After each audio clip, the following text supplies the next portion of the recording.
കഥൻ്റെ പേരാണ് പാവങ്ങളുടെ അത്താണിയായ മുത്തുനബി. ഒരിക്കൽ മുത്തുനബി അങ്ങാടിയിലൂടെ നടക്കുകയായിരുന്നു.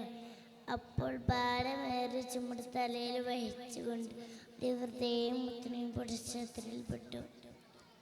ആ മുത്തുനബി അവരോട് പറഞ്ഞു, ആ ഭാരമേറെ ചുമട് ഇങ്ങോട്ട് തരും, ഞാൻ ചുമന്ന് കൊള്ളാം.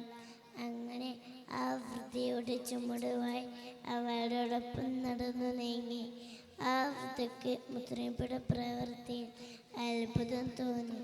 ആ വൃദ്ധ മുത്തുനബിയോട് പറഞ്ഞു, മകനെ, ഇവിടെ മുഹമ്മദ് എന്ന് പേരുള്ള ഒരാൾ മുറുകന്മാരെയും ദൈവങ്ങളെ ഒക്കെ തള്ളിപ്പറയും ആളുകളെ വൈപ്പിക്കുകയും ചെയ്തു. മോനെ പോലെ വാക്കൾ അവൻ്റെ പിടി അകപ്പെടരുത്. തന്നെക്കുറിച്ചാണ് സ്ത്രീ പറയുന്നത് മനസ്സിലായിട്ടും മുത്തുനബി മറുപടി ഒന്നും പറഞ്ഞില്ല. ആ ഭാരം മറിച്ചുകൊണ്ട് എത്തേക്ക് സ്ത്രീ തന്നെ എത്തിച്ചു കൊടുത്തു. ആ മുത്തുനബി തിരിച്ചു വരുന്ന സമയത്ത് ആ മുസ്ത്രീ വൃദ്ധയോട് അറിഞ്ഞു, നിങ്ങൾ നേരത്തെ ശ്രദ്ധിപ്പിച്ച മുഹമ്മദിനാണ്. അപ്പോൾ ആ വൃദ്ധ ആശ്ചര്യപ്പെട്ടു. അസ്സലാമു അലൈക്കും.